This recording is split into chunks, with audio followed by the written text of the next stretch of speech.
Welcome to Daytime Buffalo, Rob Kent. You own Kent Strategic Advisors, but we wanted to talk to you today because you were the general counsel of the New York State Office of Addiction Services and Support and the general counsel to the White House of National Drug Control Policy for 2 years of the Biden-Harris administration. So you were the perfect person for us to discuss what's happening not only in New York State, but nationally concerning drugs and alcohol.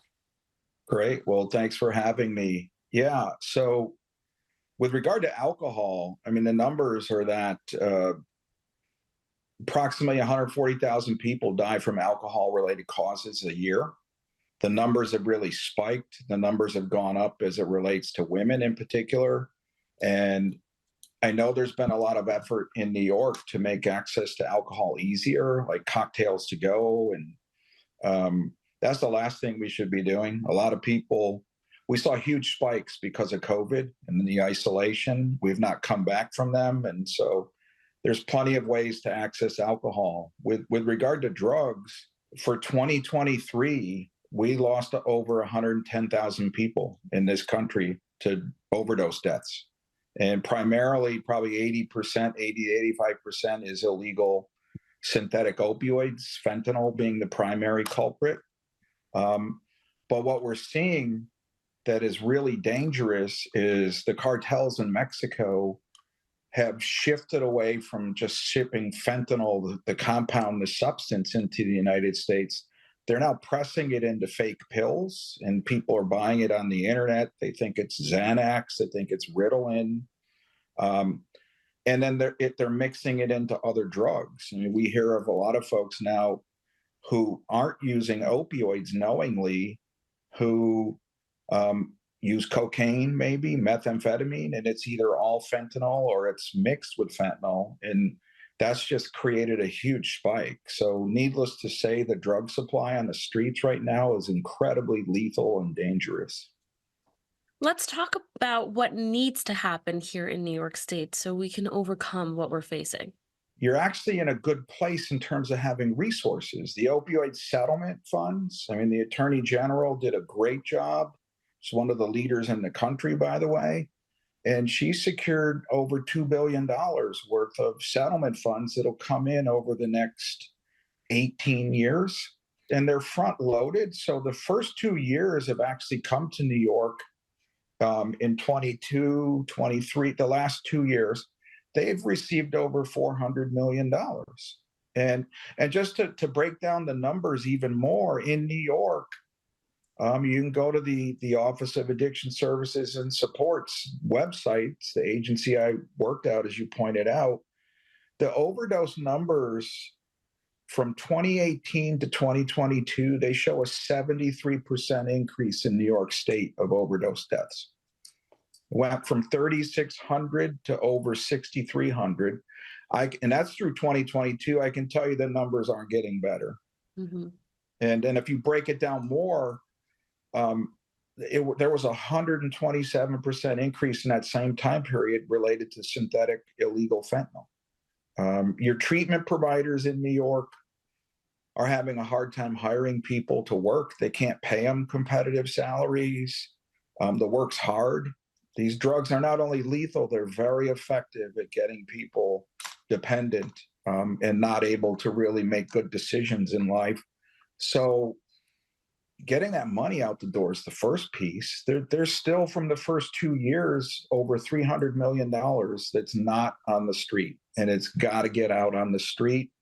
You mentioned Avi Israel, who this is our Mending Monday segment, and we have with him, and he's been really talking about and advocating and creating awareness about what's going on, not only in New York State, but like we said, nationally. So do you want to talk a little bit more about the importance of organizations like Save the Michaels and the great work that they're doing? Yeah, they are critical to what's going on. And I say that because, when everyone talks nowadays about harm reduction, and they're the ultimate purveyors of harm reduction services. If you talk to anybody who works at Save the Michaels, anybody who walks through their front door or calls their phone number, they help them. And And they don't say, here's what I can do for you. They say, how can I help you? I mean, Avi, he's got the recovery center up in Niagara County, and it's become almost a homeless shelter, um, because they're open. They let people come in. And one of the things that gets lost in this conversation is we're doing everything to try to help people get access to the medications that treat opioid use disorder. We do everything to try to increase access to treatment programs. We don't spend enough time on front end prevention work and not enough time on the back end. So somebody goes away to a treatment program, and stays for 30 days. When they come home, what are we doing to make sure they maintain that recovery? And so centers like and the work that Avi does and Save the Michaels does is absolutely critical. This is a long-term disease. We don't say if you have diabetes or heart disease, take 30 days of medication and then good luck.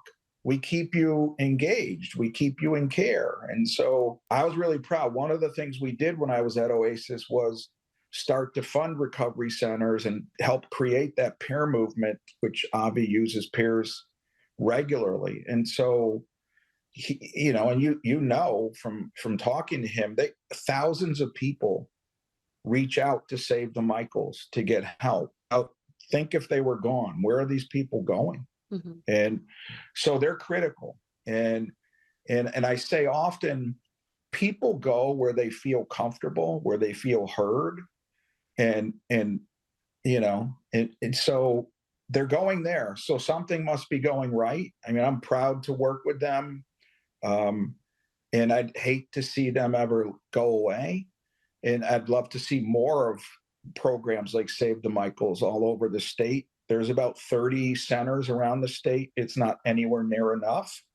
But we need to, as I talked about that money sitting in the bank, got to spend the money, but maybe spend some of it on front end prevention and the back end recovery support so we can keep people stable and alive. Mhm. Rob, thank you so much for your time and giving us that wealth of knowledge in a very taboo topic. So thank you. Thank you for having me.